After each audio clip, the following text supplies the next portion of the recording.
If you've been following me for a while, you know that I either write about or I talk about family enterprise and the nuance of what it means to be balancing your role in the business itself, and then the quality of the relationships that you have within the family, especially if if you're not guided by a family council or family charter rather.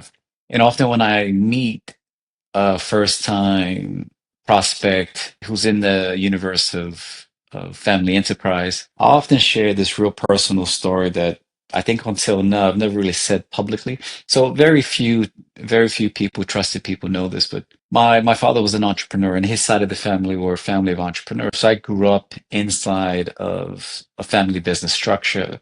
And inside of that, you can see the things that go well and you can see the things that don't go well. And if you fast forward to today, I have a 10-year-old son, so I'm a parent. If we balance between the two, my father's only ever met my son once.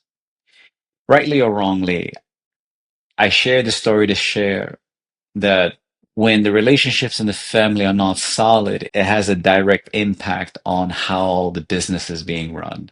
And then, of course, if those things aren't settled, they have long-term impact. And I can look back and have nothing bad to say about who he was as a man.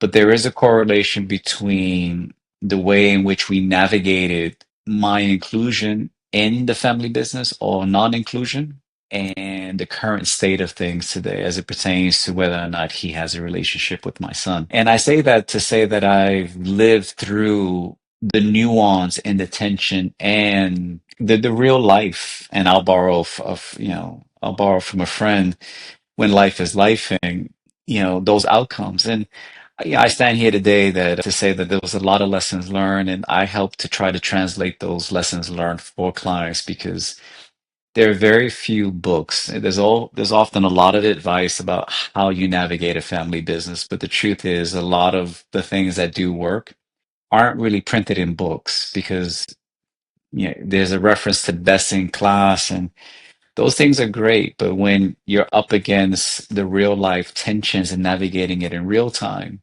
there's a real difference between best in class, best practice, and the best solution to a particular situation. And I think when you're in the business of family business, it's not easy. So I share that story to say if you're in a family enterprise yourself, keep your head up. It does get better.